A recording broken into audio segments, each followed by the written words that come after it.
अगली बड़ी खबर की ओर रुक कर लेते हैं, जो कि देहरादून से है, जहां पर मुख्य सचिव ने ब्यौरा तलब किया है। निगम के लंबित कार्यों का ब्यौरा तलब किया गया, जहां संधू ने सभी विभागों को निर्देश भी जारी किए हैं। कार्यों की सूची 10 दिन में भेजने के निर्देश यहां पर दिए गए हैं। तो देखिए, मुख्य सचिव ने अपना जो ब्यौरा है वो तलब किया है, साथ ही निगम के लंबित कार्यों का ब्यौरा भी तलब किया गया है। ज्यादा जानकारी लेंगे, सोनू लगातार हमारे साथ में जुड़े हुए।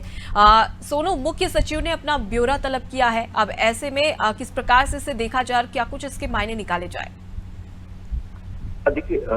मुख्य सचिव उत्तराखंड जो है, इनकी जो छवि है वो कड़क अधिकारी के तौर पर है और जैसे ही जहां से जो भी मामला किसी भी विभाग में लापरवाही का या अनियमितताओं का सामने आता है,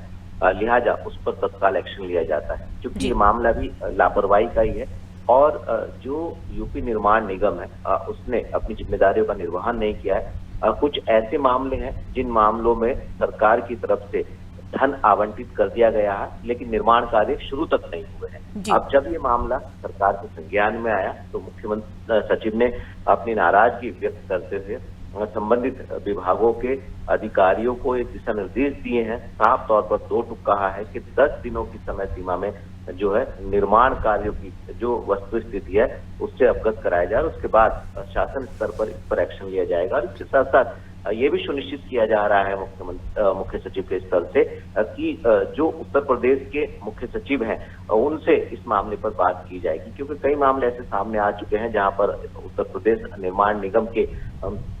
जो कार्य हैं वो तय समय से नहीं हुए और पैसा भी आवंटित कर दिया गया है। तो अधूरे जो निर्माण कार्य हैं इनका ब्यौरा तलब किया गया है, इसके लिए एक समय सीमा तय कर दी गई है और ये सुनिश्चित किया जा रहा है कि आने वाले समय में इस तरीके की लापरवाही, इस तरीके की ढिलाई जो है वो नहीं होगी। एक पहलू इसका दूसरा ये भी है कि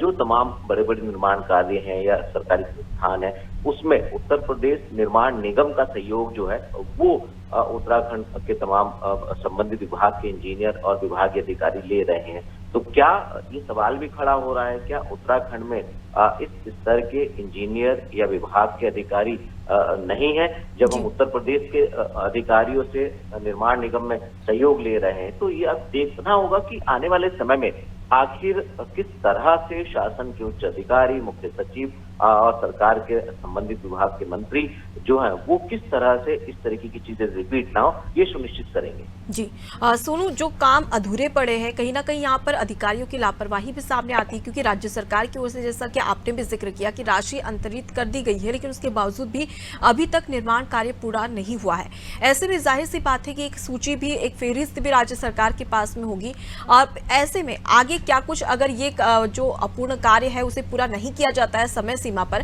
तो इसके बाद में राज्य सरकार की ओर से क्या कोई सख्त कदम उठाया जाएगा? देखिए, बहुत अहम पहलू है, क्योंकि एक तरफ तो हम कहीं ना कहीं जो हमारे उत्तराखंड के संबंधित विभागों के जो इंजीनियर हैं, जो निर्माण कार्य से जुड़े हुए हैं, जैसे पीडब्ल्यूडी विभाग है या जो सिंचाई विभाग है, इस तरीके के जो विभागों के अधिकारी हैं, इंजीनियर्स हैं, हम उनकी कार्यप्रणाली पर भी सवाल कर रहे हैं। और दूसरा, अगर हम इसको ऐसे देखें कि हम दूसरे प्रदेश से, जो कि अब उत्तराखंड अलग प्रदेश है, दूसरे प्रदेश के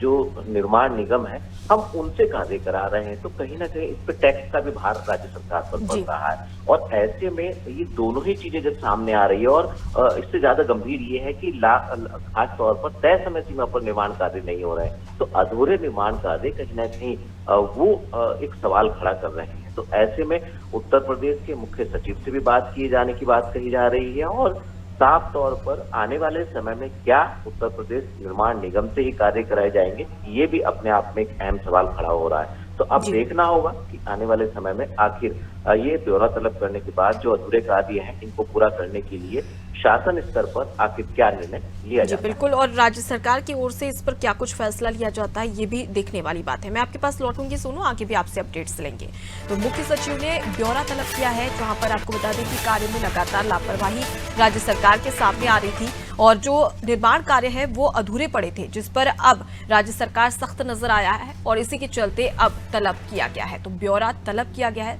मुख्य सचिव ने।